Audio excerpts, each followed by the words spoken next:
नमस्कार, मैं हूं गरिमा सिंह। भारत एक्सप्रेस में आज से हम शुरू कर रहे हैं सत्य।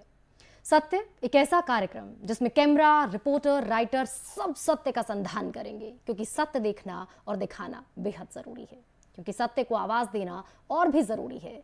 सत्य में आपको पूरा देश दिखेगा, घटनाएं दिखेंगी, ग्राउंड रिपोर्ट दिखेगी और कड़वा सत्य दिखेगा।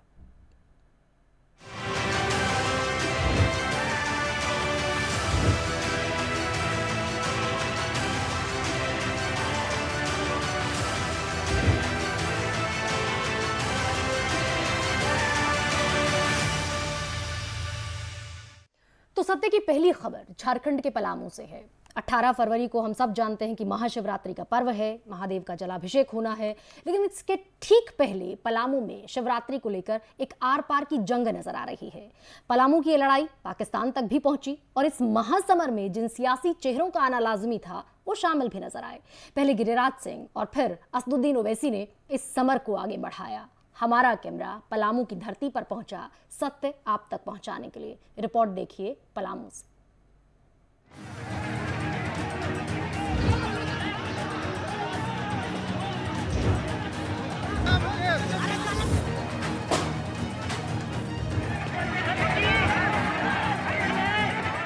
खुलेआम हो रही है पत्थरबाजी।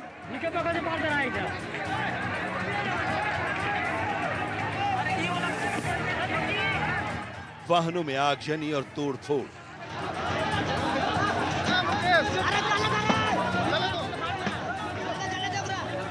ये तस्वीरें हैं झारखंड के पलामू की, जहां पांकी इलाके में महाशिवरात्रि के लिए तोरण द्वार बनाने को लेकर दो गुटों के बीच हिंसक झड़प हो गई।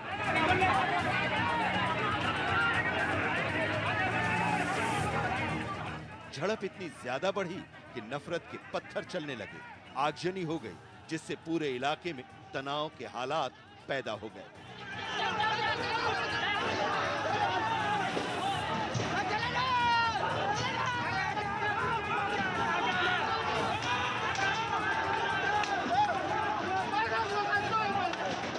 कई घंटों तक उपद्रवियों ने पांकी बाजार में उत्पात मचाया।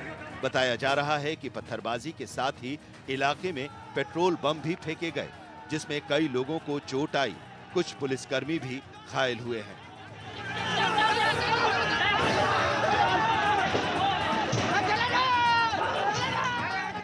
बवाल के बाद पांकी बाजार पूरी तरह बंद है। सड़क पर पत्थर बिखरे पड़े हैं। इन पत्थरों को देखकर अंदाजा लगाया जा सकता है कि दोनों पक्ष किस कदर एक दूसरे की जान के दुश्मन बने हुए थे।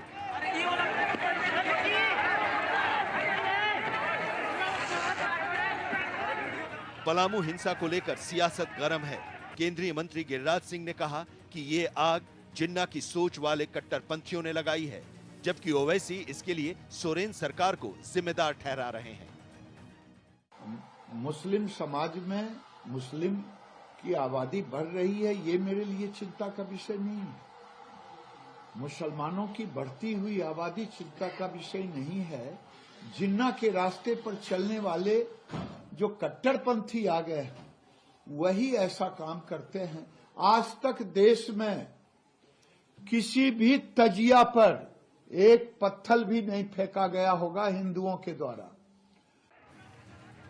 वहीं स्थानीय बीजेपी विधायक डॉक्टर शशि भूषण महतो ने दोनों पक्ष के लोगों को समझाने बुझाने और भाईचारा को बनाए रखने की अपील की है।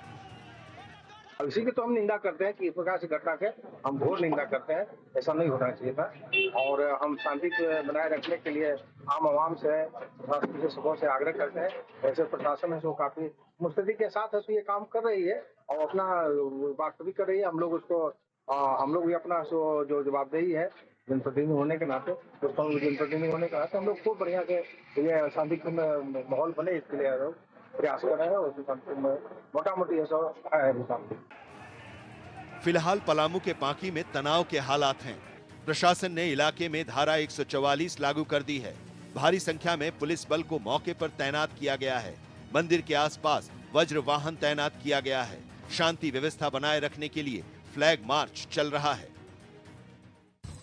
पब्लिक में कॉन्फिडेंस बिल्डिंग की बल तैनात है। मैं यहाँ के लोगों से अपील करता हूँ कि अफवाहों पर ध्यान न दें और अपना जैसा प्रशासन का निर्देश है, आदेश है, उसका पालन करें। पांकी की घटना पर एक ओर सियासी संग्राम मचा है तो दूसरी ओर पुलिस ने कुछ लोगों को हिरासत में ले लिया है जिनसे पूछताछ की जा रही है। लेकिन सवाल है कि पलामू का माहौल बिगाड़ने की साजिश किसने रची, किसे झारखंड का अमन चैन रास नहीं आ रहा। Bureau report, Bharat express.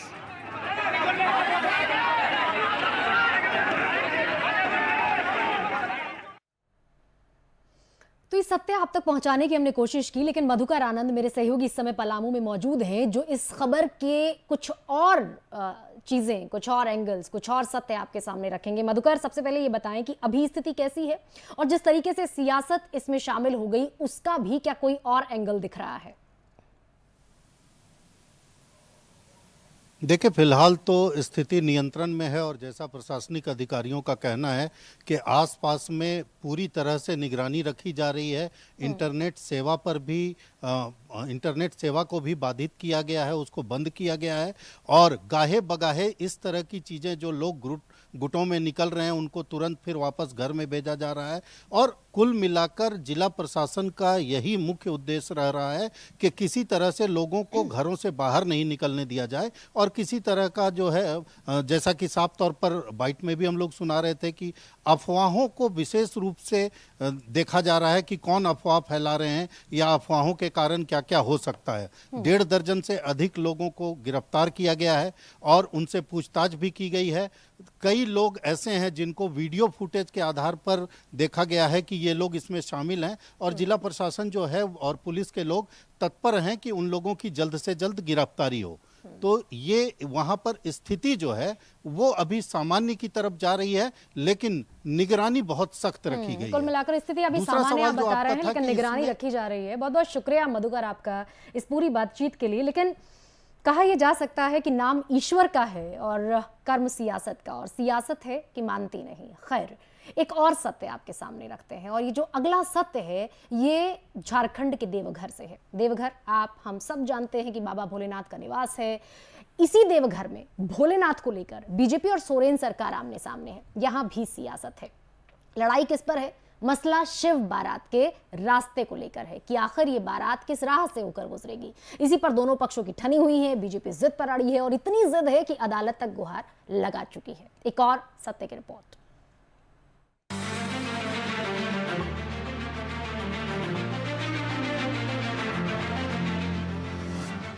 Deoghar यानी देवताओं का वास, देवघर यानी भोलेनाथ की नगरी। आज इसी देवघर में सियासी गदर मचा है। महाशिवरात्रि पर निकलने वाली शिव बारात को लेकर महासंग्राम छिड़ा है। बीजेपी सांसद निशिकांत दुबे और सोरेन सरकार के बीच जुबानी जंग जारी है। निशिकांत ने हेमंत सोरेन पर हिंदू विरोधी मानसिकता का आरोप लगाया है। ये हिंदू विरोधी मानसिकता है ना। यदि देवघर में शिव बारात नहीं निकलेगा तो क्या निकले? शिव की नगरी है, यहाँ तो कन कन में शिव है और इस शिव बारात ही नहीं निकलेगा, जो कि हजारों साल की परंपरा है। दरअसल महाशिवरात्रि पर यहाँ शिव बारात निकलनी है, लेकिन प्रशासन ने धारा 144 लगा दी है। साथ ही पुराने रूट पर ही शिव बारात निकालने का आदेश जारी किया गया है। बीजेपी ने इस पर सवाल उठाए हैं और हाईकोर्ट तक का दरवाजा खटखटाया है। इसके खिलाफ जो है मैंने माननीय उच्च न्यायालय का दरवाजा खटखटाया है और कल माननीय उच्च न्यायालय का जो भी फैसला आएगा, उम्मीद है कि कुछ आना चाहिए, उसके हिसाब से फिर हम आगे कैसे शिव बारात निकलेगा उसके बारे में शिव बारात कमेटी के साथ बातचीत करके हम निर्णय लेंगे। वहीं जिला प्रशासन कानून व्यवस्था का हवाला देते हुए ये कह रहा है कि शिव बारात पुराने रूट से ही निकाली जाए। इससे पहले भी बीजेपी सांसद निशिकांत दुबे और प्रशासन के बीच टकराव होता रहा है। दोनों के अपने अपने तर्क रहते हैं। जाहिर है अब श्रद्धालुओं की निगाहें हाईकोर्ट पर हैं और साथ ही उम्मीद है कि 2 साल बाद बाबा की बारात धूमधाम से निकलेगी। देवघर से मधुकर आनंद के साथ ब्यूरो रिपोर्ट, भारत एक्सप्रेस। और इस रिपोर्ट के कुछ और पहलुओं के लिए, कुछ और सत्य के लिए, कुछ बड़े सत्य के लिए मधुकर आनंद मेरे साथ जुड़े हुए हैं। मधुकर, अब लड़ाई क्योंकि अदालत तक है और जाहिर सी बात है कि अदालत पर दोनों पक्ष जो हैं निगाहें लगाकर रखे हुए हैं। ये तारीख कब की है? अदालत कब तक फैसला सुनाएगी? क्योंकि शिवरात्रि में बहुत लंबा समय अब नहीं है और अभी स्थिति तमाम तरफ से क्या नजर आ रही है? भले वो सियासत की हो, आम लोगों की हो, सब कुछ क्या नजर आ रहा है? देखिए, सबसे पहले तो सूचना यह है कि अदालत ने आज इस मामले को देखा है और कल इस पर सुनवाई करने की बात कही गई है। दूसरी बात, जो खबर के अंत में जैसा कि साफ तौर पर हम लोगों ने बताया कि ये विशुद्ध रूप से वहाँ के स्थानीय सांसद और जिला उपायुक्त जो हैं, जिला प्रशासन भी नहीं, जिला उपायुक्त, इन दोनों के बीच अहंग की लड़ाई है। और इसी अहंग की लड़ाई में इतनी बड़ी जो यात्रा है, इतनी बड़ी शोभा यात्रा निकलती है, जो 12 ज्योतिर्लिंगों में एक बाबा बैजनाथ की नगरी में जो शिव बारात होती है, उस शिव बारात की कल्पना बाहर रहने वाले लोग शायद ही कर सकें। लेकिन मैं अपनी तरफ से जो मैंने देखा है, मैं इतना बता पाऊंगा कि वो अद्भुत होता है और श्रद्धालुओं को ऐसा लगता है जैसे कि वो सचमुच शिव की बारात में जा रहे हैं। और ऐसी परिस्थिति में कोरोना के बाद जब ये हो रहा है, तो 2.5 किलोमीटर की जो प्राचीन यात्रा, सांसद महोदय बोल रहे थे कि प्राचीन परंपरा है, तो 2.5 से 3 किलोमीटर की प्राचीन यात्रा को 7 से 8 किलोमीटर की यात्रा में तब्दील करने का ये जो निर्णय सांसद महोदय और समिति ने लिया है, जिला उपायुक्त का साफ तौर पर कहना है कि इतनी लंबी यात्रा को सुव्यवस्थित तरीके से चला पाना संभव नहीं है। दरअसल ये पूरा मामला बैठ करके भी शॉर्ट आउट हो सकता था, बैठ के इस समस्या का निदान निकाला जा सकता था। हाँ। लेकिन जैसा कि पिछले कई बार देखा जा चुका है कि उपायुक्त और सांसद के बीच का टकराव जो है वो हमेशा असहज स्थिति पैदा करता है, और इस बार भी शिव बारात को लेकर के उसी तरह की असहज स्थिति पैदा हो रही है। लेकिन इसमें 2 साल के बाद जो ये शिव बारात निकल रही है, इस बारात पर ग्रहण लग जाए, ये अपने आप में श्रद्धालुओं के लिए अच्छा नहीं होगा। इसमें सत्य को टटोलते हुए जो हम लोगों ने देखा है, यही कहा जा सकता है कि सांसद और उपायुक्त दोनों को अपने अहंग से, अपने मैं की भावना से बाहर आकर के अहंकार छोड़ना होगा। मधुकर, अहंकार छोड़ना होगा। जो आप पहुंचा रहे हैं सत्य हमारे तमाम दर्शकों तक, अहंकार छोड़ना होगा। और सबसे बड़ी बात यह है कि भगवान शंकर स्वयं अगर मूर्त रूप में होते तो व्यवस्था न बिगड़े, इसके लिए वो स्वयं अपना रास्ता बदल देते। लेकिन सियासत, जैसा हम बार बार कहते हैं, और सत्य यही है कि सियासत अपना रास्ता नहीं बदलना चाहती, सियासत सिर्फ और सिर्फ जिद का रास्ता चुनती है। अब एक और खबर जो सत्य को आपसे रूबरू कराएगी, ये कड़ी अगली उत्तर प्रदेश के बांदा से है। उत्तर प्रदेश के मुख्यमंत्री योगी आदित्यनाथ कल बांदा के दौरे पर रहेंगे, लेकिन इधर बांदा में उनके दौरे से ठीक पहले बवाल मचा है। बवाल एक मस्जिद पर है, मस्जिद के निर्माण कार्य पर है, और बवाल इतना बढ़ गया है कि विश्व हिंदू परिषद और बजरंग दल के सैकड़ों समर्थकों ने जमकर तोड़फोड़ की है। ये तोड़फोड़ इतनी ज्यादा हुई है कि इसका वीडियो सोशल मीडिया पर वायरल हो रहा है। इसका भी सत्य इस रिपोर्ट के जरिए आपके हवाले।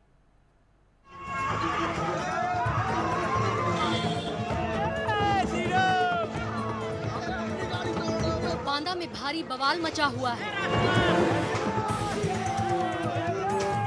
निर्माणाधीन मस्जिद पर हंगामा हो गया है। ईंटें फेंकी जा रही हैं और जमकर तोड़फोड़ हो रही है। ये तस्वीरें यूपी के बांदा जिले की हैं। यहाँ निर्माणाधीन मस्जिद का पुरजोर विरोध हो रहा है। विश्व हिंदू परिषद और बजरंग दल के कार्यकर्ता आग बबूला हैं। इन्होंने निर्माणाधीन मस्जिद के खिलाफ मोर्चा खोल रखा है। तोड़फोड़ की जा रही है और ईंटें फेंकी जा रही हैं। और हैरत की बात यह है कि ये सब कुछ पुलिस की मौजूदगी में हो रहा है। करीब आधे घंटे तक बांदा में तोड़फोड़ चलती रही। विश्व हिंदू परिषद और बजरंग दल के कार्यकर्ता प्रदर्शन करते रहे। इसके बाद स्थानीय लोगों ने काफी दिक्कतों का भी सामना किया।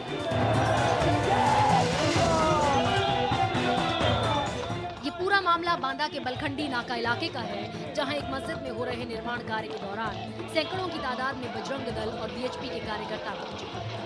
पहले तो अपनी बाइक्स को बीच सड़क पर खड़ा कर जाम लगा दिया, फिर मस्जिद में हो रहे निर्माण कार्य को रुकवाने पर अड़ गए। इसके बाद देखते ही देखते तोड़फोड़ शुरू हो गई। विश्व हिंदू परिषद के जिला अध्यक्ष चंद्रमोहन बेदी ने मस्जिद के निर्माण कार्य को गलत ठहराया है और इसके साथ ही उन्होंने बड़े आंदोलन की चेतावनी भी दी है। आज यहाँ पर एसडीएम बांदा द्वारा 12/12 को इसको इस मस्जिद को जीर्णोद्धार के लिए परमिशन इनको दी गई। इस परमिशन के आधार पर इन्होंने जीर्णोद्धार तो कराया, उसके बाद जो है इसमें 1 खंड 2 खंड पूरा निर्माण होता चला जा रहा है। तो हम प्रशासन को बुला के दिखाना चाहते हैं यहाँ पे कि आप देखिए कि आपके आदेश की अवहेलना किस लिए हो रही है, इसीलिए हम यहाँ पर सड़कों पे खड़े हैं। बस निर्माणाधीन मंदिर पर तोड़फोड़ का ये वीडियो काफी वायरल है। बांदा के बाद देश भर में सोशल मीडिया पर सनसनी मचा रहा है। इसके बाद पुलिस हरकत में आई और घटना की रिपोर्ट मांगी। गौर करने वाली बात ये भी कि कल सीएम योगी आदित्यनाथ बांदा के दौरे पर हैं और मुख्यमंत्री योगी के दौरे से पहले बांदा में हुआ बवाल विपक्ष को हमलावर होने का मौका दे सकता है।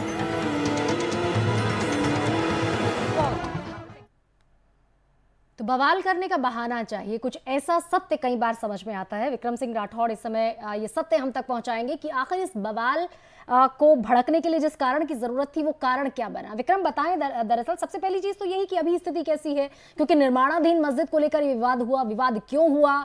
बजरंग दल और विश्व हिंदू परिषद के जो कार्यकर्ता थे उनकी आपत्ति किस बात को लेकर थी, क्या एतराज था? अभी जिला प्रशासन इसमें किस तरह के कदम उठा रहा है? देखिए, जिस तरीके का पूरा मामला है इसमें साफ तौर पर है कि जो मस्जिद को लेकर जो बहुमंजिला मस्जिद बन रही थी उसको लेकर बवाल हुआ है। लगातार एक पुरानी मस्जिद, जिस जगह पर ये मस्जिद बनाई जा रही है, कई सालों से मस्जिद वहां पर बनी हुई थी। स्थानीय लोगों ने उसको जीर्णोद्धार कराए जाने के लिए अपनी परमिशन दे दी थी, एनओसी दे दी थी, क्योंकि लगातार जिस तरीके से मस्जिद जर्जर हो रही थी। तो जो मस्जिद प्रशासन है बांदा का, उन्होंने प्रशासन से अपील की थी कि कभी भी यहाँ पर कोई दुर्घटना हो सकती है, गिर सकती है। उसको लेकर जो स्थानीय लोग थे, जो मस्जिद प्रशासन के लोग थे, उन्होंने स्थानीय प्रशासन को लेटर दिया था, जिसके आधार पर एसडीएम की परमिशन पर मस्जिद का जीर्णोद्धार हो रहा था। लेकिन जो आसपास के कुछ लोग हैं उनको ये चीज नागवारा गुजर रही थी, जिसके बाद से लगातार उसका विरोध किया जा रहा था। लेकिन ये विरोध तब ज्यादा बढ़ गया जब विश्व हिंदू परिषद के लोग, जो बताए जा रहे हैं कि विश्व हिंदू परिषद के लोग थे, वो वहां पर पहुंचे और उन्होंने इस बात का विरोध शुरू किया कि जो मस्जिद का जीर्णोद्धार हो रहा है वो सही है, लेकिन मस्जिद के जीर्णोद्धार में मस्जिद बहुमंजिला क्यों बनाई जा रही है? क्योंकि जिस तरीके से मस्जिद की अगर पहले की बात की जाए तो वो 1 मंजिला मस्जिद थी, उसको आगे क्यों बढ़ाया जा रहा है? इसको लेकर पूरी तरीके से बवाल हुआ। सबसे बड़ी बात इसमें यह रही कि इस बवाल में पुलिस मौके पर मौजूद थी और वहां पर जो लोग पहुंचे थे वो पथराव कर रहे थे और पुलिस उन चीजों को रोकने की जगह तमाशबीन बनी खड़ी हुई थी। तो लेकिन इसका भी सत्य दरअसल बताएं विक्रम हमें, ये भी सत्य दर्शकों तक पहुंचना बेहद जरूरी है कि पुलिस वहां थी लेकिन मूक दर्शक के तौर पर थी। इसके पीछे का सत्य क्या है? देखिए, साफ तौर पर है कहीं ना कहीं एक कहा जाए कि अगर जो स्थानीय लोग हैं उनका दबाव है या क्योंकि अभी जो मुझे जानकारी मिली है उसके आधार पर जिस जगह पर यह मस्जिद है उस बेल्ट में मुस्लिम समुदाय के लोग बहुत कम हैं, उस रोड पर मुस्लिम समुदाय के लोग बहुत कम हैं, जिसकी वजह से लोग वहां पर ये लगातार शिकायत कर रहे थे कि यहाँ पर मस्जिद को इतने बड़े रूप से बनाए जाने को लेकर क्या औचित्य है। जिसके बाद से लगातार पुलिस प्रशासन पर भी बात कही जा रही थी। लेकिन कुछ लोग जो वहां के आसपास के जो लोग हैं उन्होंने लिखित रूप से एसडीएम को दिया था कि उनको किसी तरह की कोई दिक्कत नहीं है और मस्जिद का जीर्णोद्धार हो सकता है। लेकिन जब जीर्णोद्धार शुरू हुआ तो जीर्णोद्धार में साफ तौर पर था कि वो जो मस्जिद बहुमंजिला बनने लगी, तो इस पर लोगों की आपत्ति होने लगी कि जिस तरीके से आसपास की दुकानें हैं, जो आसपास के घर हैं, उनके ऊपर जिस तरीके दबाव जिसका आप जिक्र कर रहे हैं विक्रम, ये दबाव जिसका आप जिक्र कर रहे हैं, जो सत्य आप दर्शकों तक पहुंचा रहे हैं, ये दबाव दरअसल पुलिस महकमा अगर महसूस करने लगा तो फिर लॉ एंड ऑर्डर और तमाम व्यवस्थाओं का जिनका हम जिक्र करते हैं उनका क्या होगा। खैर, बहुत बहुत शुक्रिया विक्रम आपका इस पूरी बातचीत के लिए। और इस पर बस कहा जा सकता है कि ईश्वर अल्लाह तेरे नाम सबको सन्मति दे भगवान, लेकिन इस सन्मति अभी जो है ये मौजूद नजर नहीं आती है। आगे बढ़ेंगे और सत्य की अगली पड़ताल है महाराष्ट्र के पालघर से। दरअसल श्रद्धा वालकर, फिर निक्की यादव मर्डर और फिर अब एक और घटना। यह घटना महाराष्ट्र के पालघर से सामने आई। 27 साल का, महज 27 साल का हार्दिक शाह अपनी लिव इन पार्टनर मेधा थोरवी की हत्या करता है। शव को किराए के कमरे में बेड के भीतर छिपाता है। यह खबर और इसके पीछे का सत्य आपके सामने।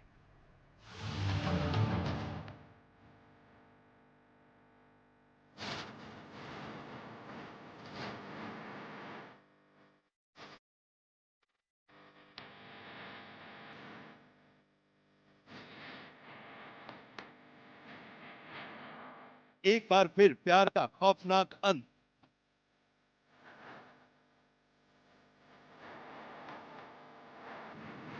एक बार फिर लिव इन बना मौत का कारण।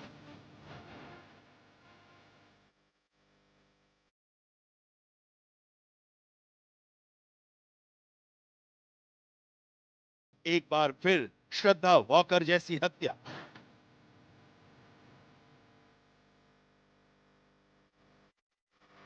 एक बार फिर निक्की जैसी हुई मौत। एक बार फिर प्रेमिका बनी क्रूरता की शिकार। एक और लिव इन का खौफनाक अंजाम।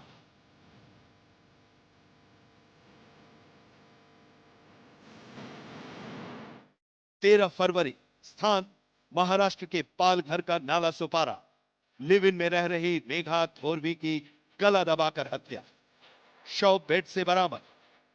आरोपी प्रेमी हार्दिक शाह। तारीख 10 फरवरी 2023, स्थान दिल्ली का नजफगढ़।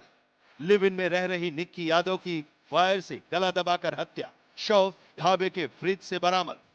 आरोपी प्रेमी साहिल गहलोत। तारीख 18 मई 2022, स्थान दिल्ली का मेहरौली।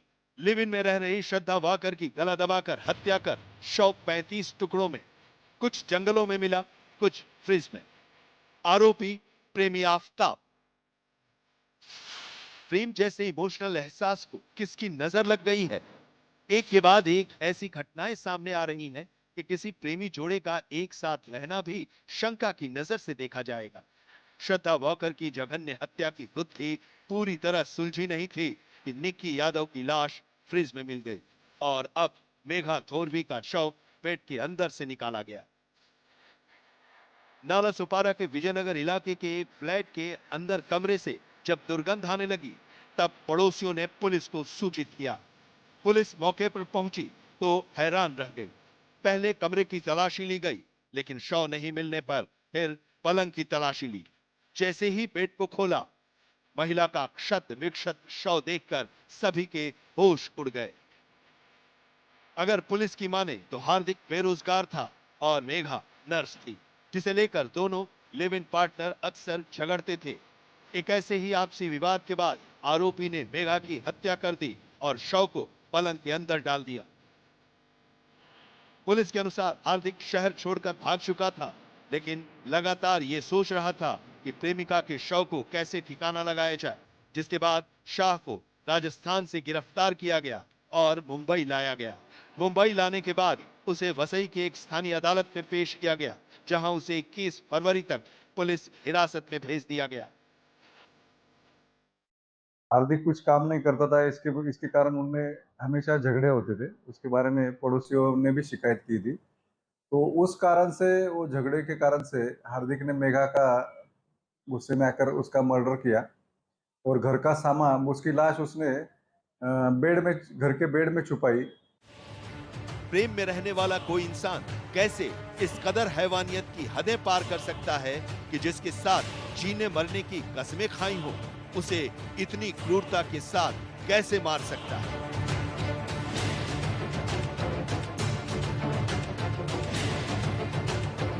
एक तरह के पर्सनालिटी प्रॉब्लम होती है जिसको हम लोग कहते हैं एंटी सोशल पर्सनालिटी ट्रेट्स या डिसऑर्डर्स। तो जो ये एंटी सोशल एलिमेंट्स होते हैं, किसी भी तरह के होते हैं, चाहे क्राइम में, इसमें भी, तो ये लोग जो होते हैं बहुत ही जल्दी किसी को भी अट्रैक्ट कर लेते हैं अपने साइड में, अपने साइड इनको कन्वर्ट कर लेते हैं और इनको जो होता है गिल्ट फीलिंग नहीं होता, जैसे आपने 2-3 घटनाओं में भी देखा है। पालघर की तुलिंज पुलिस ने शव को पोस्टमार्टम के लिए भेज दिया और आईपीसी की धारा 302 के तहत मामला दर्ज कर आगे की जांच शुरू कर दी है। महाराष्ट्र के पालघर में श्रद्धा वालकर और निक्की यादव जैसी हत्याकांड की वारदात सामने आई है, जिसमें एक शख्स ने अपनी ही प्रेमिका की हत्या कर उसे पलंग के नीचे डाल दिया। इस समय मुंबई से कैमरामैन श्याम मिस्त्री के साथ हरीश तिवारी, भारत एक्सप्रेस के लिए। एक और सत्य, और सत्य समाज का। हरीश तिवारी मेरे साथ हैं जो ज्यादा बेहतर सत्य आप तक पहुंचाएंगे। हरीश, सबसे पहले तो इन्वेस्टिगेशन कहां तक पहुंची है? गरिमा, मैं बताना चाहूँगा कि देखिए, इन्वेस्टिगेशन जो लेकर के अभी पोस्टमार्टम रिपोर्ट जब तक पुलिस को नहीं मिल जाती है तब तक पुलिस इस मामले में और कुछ कहने से थोड़ा बच रही है। लेकिन रही बात कि जिस तरह से हत्या हुई है, इसको लेकर के जो पड़ोसी हैं उनके अंदर काफ़ी खौफ है, क्योंकि उनका कहना था कि मेघा तोरबी जो थी वो काफ़ी शालीनता के साथ आया करती थी और वह उसी के कमाई पे जो है देखा जाए तो हार्दिक शाह जो था वो पल और बल रहा था। दोनों में प्यार हुआ करता था और यह उस दिन की घटना है जिस दिन वैलेंटाइन डे मनाया जा रहा था, प्यार का इजहार किया जा रहा था और उस दिन ऐसी घटना को अंजाम जो दिया गया, इससे लोग वहाँ पर काफ़ी नाराज हैं। और पुलिस जो है वर्तमान समय में देखा जाए तो किराए के घर पे जिसमें रहते थे वहाँ पे जाकर के पूरी पंचनामा की है और बहुत सारे ऐसे सामान हैं जिसको कि पता चला है कि जिसे वो बेच दिया था हार्दिक ने, और बेचने के बाद बचने के लिए यहाँ से निकल चुका था ट्रेन द्वारा। उसे जीआरपी के पुलिस ने की सहायता से पुलिस ने गिरफ्तार किया और गिरफ्तार करने के बाद बहुत सारी बातें उसने सच अभी पुलिस को उगला है और पुलिस का कहना है कि इस गुत्थी को बहुत जल्द ही वह सुलझा लेगी। बहुत बहुत धन्यवाद हरीश आपका, ये सच हम तक पहुंचाने के लिए, सत्य हम तक पहुंचाने के लिए। लेकिन प्रेम भरोसे का नाम है, विश्वास का नाम है और इन दिनों इसी विश्वास का धड़ल्ले से कत्ल हो रहा है, धड़ल्ले से खून हो रहा है। इसी पर सोचे जाने की भी जरूरत है। तो सत्य में आज इन तमाम खबरों का सत्य आप तक पहुंचाने की हमने कोशिश की है। ग्राउंड जीरो पर पहुंचकर हमारे तमाम सहयोगियों ने, हमारे कैमरा पर्सन्स ने, हमारे राइटर्स ने, सबने आप तक ये सत्य पहुंचाने में हमारी मदद की है। लेकिन कल फिर आपसे इसी समय मुलाकात होगी। नमस्कार।